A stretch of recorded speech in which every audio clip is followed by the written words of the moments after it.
Hi, JM. Thank you so much for helping with my project. Could you say a little bit about yourself? Sure. Thank you for having me, first of all. And it's such a fun project. I can't imagine how many people you've talked to.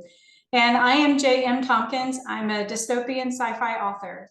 I have one series out that's called the Habitual Humanity series, and I have a novel out, The Sinister Strand. So what attracts you to dystopian novels? That's such a good question. And I wish I had the answer to it, to be honest, because it feels like it's such a dark thing to be attracted to. But I think what I'm really attracted to is humanity and what makes people tick and societies, how they develop. And so it seems that no matter what society you kind of dig into, there's always someone who's kind of paying the price. There's always someone on the bottom tier, no matter how good you try to make that society. And so I'm always just fascinated. How did that happen? What was the ideals that built the groundwork? And so I think it's really about society and humans. So I guess I have a couple aspects of that I just wanted to probe to see what you thought. Do you find it useful to write dystopian novels to kind of take these fears of the future and kind of just work through them and dispel them? I mean, is that part of kind of your motivation? My fears are definitely a huge part of it, and that I try to explore the fears. And another thing is that sometimes when new ideas, or maybe not so new ideas, happen within our society, I kind of think, will it work? But will it truly work? What will happen in 5 years? What will happen in 10 years? So it's not always about my perspective necessarily, but it's just about what could possibly happen. And sometimes it's good, but it wouldn't be a plot without some sort of climax and something happening. So of course the dystopian aspect is kind of building that plot, but that's kind of where it really kind of originates from, is that if we take these ideals and we keep working on them, what are the possibilities? Um, I look forward to reading your writings. Unfortunately, I don't have the benefit of having read them already, but um, you know, I keep thinking back to like the set of rags to riches stories that were written, where you have like this really poor person and they go and they do something and they become rich and everything's fine. I was just wondering if there was kind of like a little bit aspect of that in some of your writing too. Like there is this dark time, but there's a way out. Are how does that work? That's good. That's such an interesting comparison. I don't think I've ever thought about it with rags to riches. But that is, I can see the drawing the line there. So my main characters are usually in a dark place, and the part of society that's not the prettiest, but they believe in hope and they believe that it can be better. So they're fighting for a better world. And but you'd have to read the books to find out if they achieve it. Okay, I appreciate that, and I look forward to reading them, and maybe we can have some follow up dialogue afterwards. That would be fun. So I heard this quote one time, and as a dystopian novelist, I was wondering what your take on it was. So the optimist proclaims that we live in the best of all possible worlds. The pessimist fears it's true. Wow, yeah, I would have to agree with that. That's a pretty powerful quote. And if this is the best of worlds, that is kind of scary, because there's so many people who aren't happy, or people who are starving, and just so much in the world that we could change if we work together. But we don't seem to be doing that, not for everybody. And so, but I do believe we have an absolutely beautiful planet, and there's a lot of beauty within our world and within our people. So I could I could agree with that quote. Now, kind of looking at something a little bit that's not dystopian, like Star Trek, for example. I feel like it had a unique place in culture in the sense that it kind of had a hopeful future of the future of what would come about. Uh, People working together, and we get past all of our differences here on Earth and go forth into the universe as a united species. And it also had a great penetration in the popular culture. Even if you were not a science fiction Star Trek person, you were still aware of the vision to some extent, and I feel like that this provided sort of like, if maybe on the most hopeful side, a common goal of what we want to work towards, but at very least a common language to talk about a goal. And I feel like that with modern media, that there's been really nothing to replace kind of that common language, that common vision that maybe Star Trek provided, because we're all essentially living in our own bubbles. You create your world to contain whatever you want it to, and you're probably living in a very different world than everybody else is. I was just wondering what your thought was, that especially as you tried to get readers involved in reading your books and interacting with them. I was just wondering, are you seeing that same type of thing, and what are your thoughts? The same type of thing of living in our own bubbles, or wishing for a Star Trek where we could have the same language I and know the same platform to discuss from. that was a really messy question. Sorry about that. I just wanted to make sure I answered it right. I guess let's talk about it in pieces. One is, do you think there's anything that sort of has risen to the level of Star Trek that provides like a common language and way of talking, or do you think there's nothing like that, and that's okay? I think Star Trek really kind of broke the mold, and that's what excited so many people, because I think, like I myself, I feel like I'm kind of a little bit of an explorer on the inside, though I'm not going to be an astronaut and I'm not going to be able to actually get to explore, but I love to explore new places and new ideals, and that's kind of how I honor that inner self. And so I think when Star Trek provided this whole new realm to explore, it touched that side of us that just loves something new and something that challenges our brains. So I think there are stories that try to do that, but we don't have the benefit of being first, if that makes sense. But I do think that Star Trek provided this beautiful vision with the platform of language. And I think that's really important, because we can say the same thing and it can have something very different behind it. So I do think Star Trek was very unique in giving us that platform. And we're trying really, I would say that there are sci-fi authors who are trying very hard to achieve that. Star Trek just happened to be really awesome and first. But I guess, having like a common vision that at least society is aware of, at least gives us something to sort of measure our progress and plans against. And it feels like we don't have, it seems like there's a lot out there about what's wrong and bad, but really no common agreement on what would be good. And I was just wondering if maybe there's something out there that I'm missing, or if you see the same thing. No, I definitely see the same thing. And so I guess in a sense, I'm kind of working on a novel, The Abandoned Ones, which does have to do with space travel and trying to find another planet, but it's more focused on the humanity aspects and the goals. And it's interesting that as I go through the possibilities and I try to break down the personalities, there's a united goal when you're coming together and you're embarking on this mission. But by the time you have such a large number of people in space together and you are overcoming difficulties and whatever may happen, those opinions are going to start to split. And just because we're unique and we're different, which is beautiful about humanity.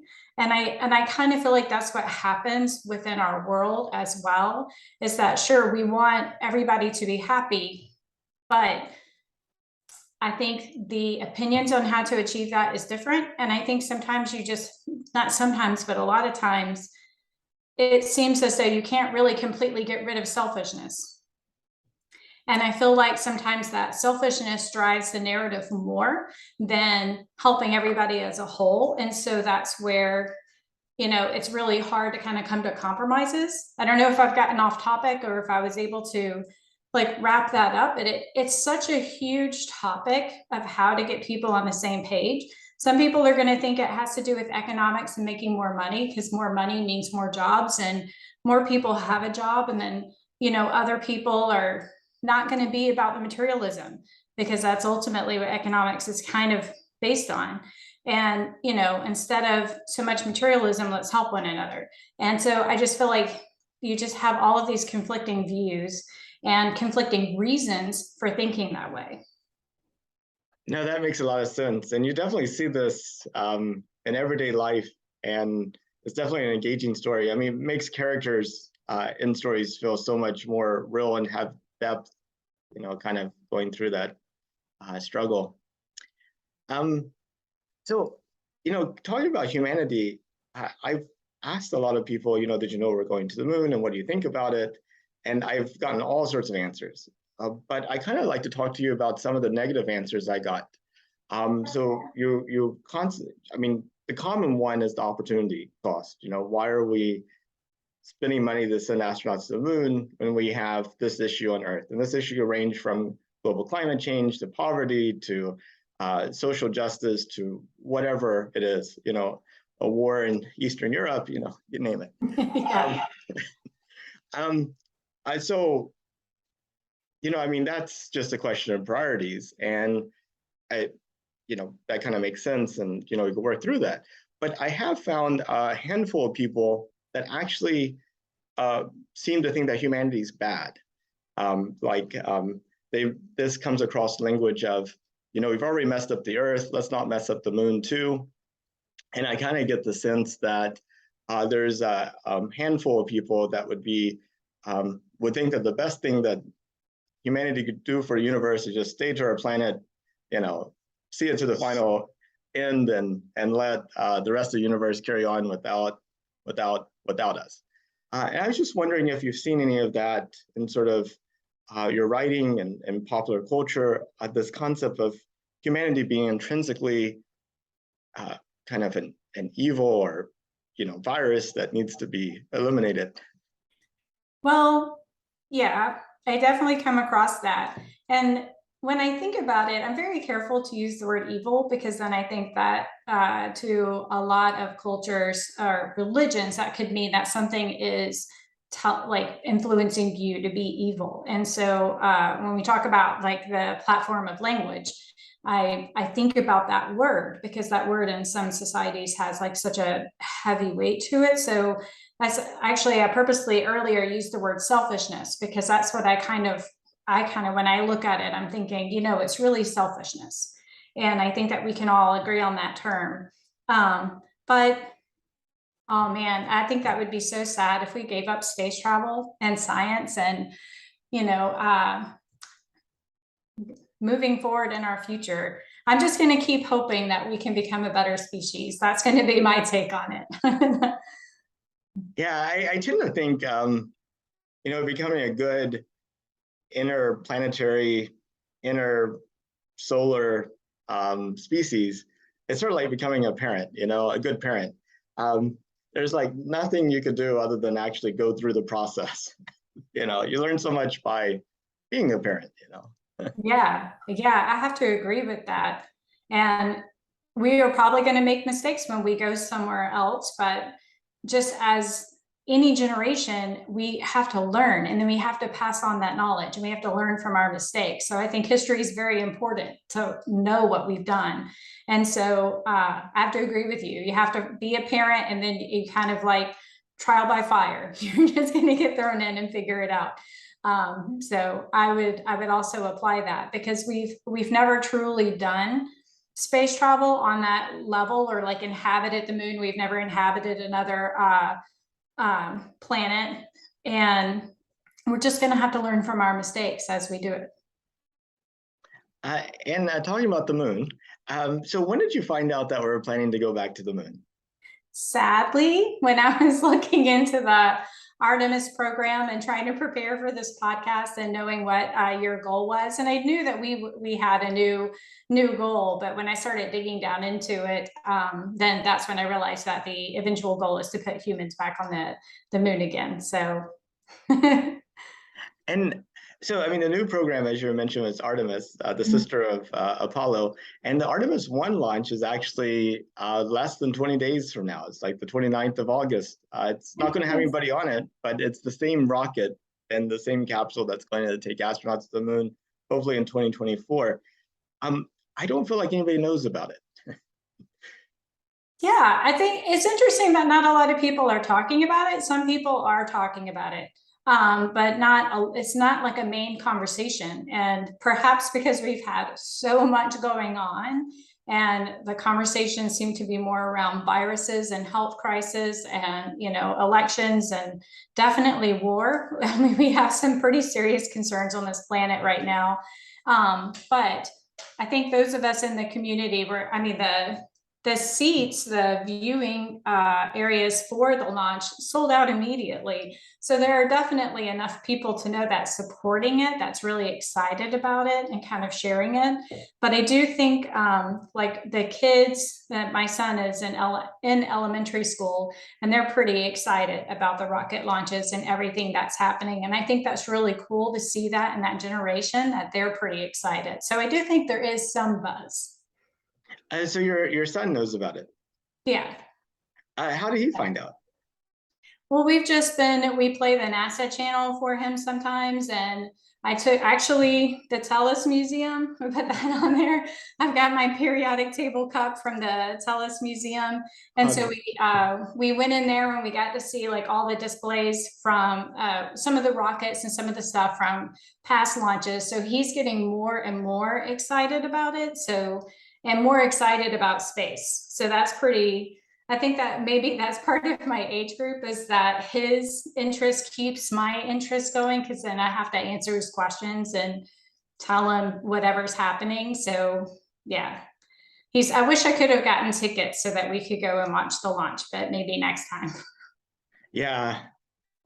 Artemis 2 would be the real one, with the 4 astronauts going. Yeah, I would definitely like a ticket to that one. So what do you think about us going back to the moon? I'm excited. I'm definitely excited. And we can only move forward with our understanding of the universe and unless we do these explorations and unless we go out there. And yeah, I mean, excited is definitely the one word that I would use. If you were to kind of maybe, what is your most optimistic and hopeful view of where humanity could be in 200 years? In 200 years? Uh-huh. Oh, that's such a good question. I have too many thoughts about that. It would be wonderful if we could have worked together to save our planet and that we're still here. But it would also be wonderful if we were able to inhabit other planets and to expand our reach and to learn so much more in our universe. So I would like both options to happen. If you could take a trip to space, would you? I would have been first like literally first in line, had no fear and absolutely would. But now that I have a family, I'm kind of like, I don't know, there would be a lot. Does my family get to go? And my family is not as maybe adventurous as I am, so they find it a little bit scarier. And so I don't think that they would go. So now I think I'm kind of earthbound. I think I've lost my youth and wouldn't be first in line anymore. But maybe one of my kids would. Well, let's say one of your children decides to immigrate to Mars, and they have families, and it's 200 years in the future, and you're a great. I'm not sure how many greats it is, but she's really great. Granddaughter is on Mars, has lived on Mars her entire life, is in high school doing a project about the 2020s for history class, just like we might do a project about the 1820s. What do you hope happens this decade that would be worth remembering and writing about 200 years from now? I think my number one thing would be social justice and to stop fighting at this point in time, working together, loving one another. I mean, just to use those popular words, to just be kind to one another. And, you know, I feel like everyone should be welcome on this planet, right? And I feel like there's so many people who don't feel welcome on the planet. And so that's what I would love to achieve for the future generation. Of course, being green should be up there, but right now I just, with all the social, the war and so much hate going on in the world, I would just say, like, can we just bring kindness and love and focus on that with one another, and then we could work together to achieve bigger goals and visions. Well, I'm unfamiliar with your books. Do you have a good recommendation for a first JM book I should read? Sure. I would recommend The Sinister Strand. It's my newest novel. It is more of a mystery than sci-fi, but there's some studies on the genome that really kind of inspired me. And so the plot is a dystopian sci-fi, and there's some, science elements that are in there that I think my sci-fi readers would love. Just mystery was the best format to give the story, but I keep getting notes from people that it's made them really think about how to judge the genome and how we can use it or how we shouldn't use it. And so that inspires me. I think that those are really cool messages to receive from readers. I look forward. I'm going to go get it and read it. And then hopefully in a few months we can chat about it. It'd be cool. And you mentioned you're working on a new project, and you wanted to talk a little bit about that. So I'm all ears. Sure. My project for 2023, the novel is called The Abandoned Ones. And the title has so much weight in it, and you just have to read it to find out. I think I came up with the name on one part of the story, but when I really started to think about it, it's multi-layered, but it's definitely having to do with space travel, but also humans kind of dealing with their own fears and their own insecurities while trying to achieve something greater than themselves. And it has to do with time travel and combining that with being able to explore space. Because for our human bodies, it's just a theory that those are two things that we could put together to be able to get to planets to find out if they're habitable. And so many different aspects coming in together. I'm trying not to give too much away, but make it sound interesting. Should have put together my elevator pitch before I came on for that one, but yeah, that's my 2023 project. So I think for your audience that would be what they're most interested in. Well, my audience is a generation yet to be born, so Yeah. I hope they're interested in such things. Makes sense. I understand. Well, JM, that's pretty much all the questions I had. I see this as a time capsule for the future generations to look at this decade. Is there anything that you wanted to talk about that we didn't touch on?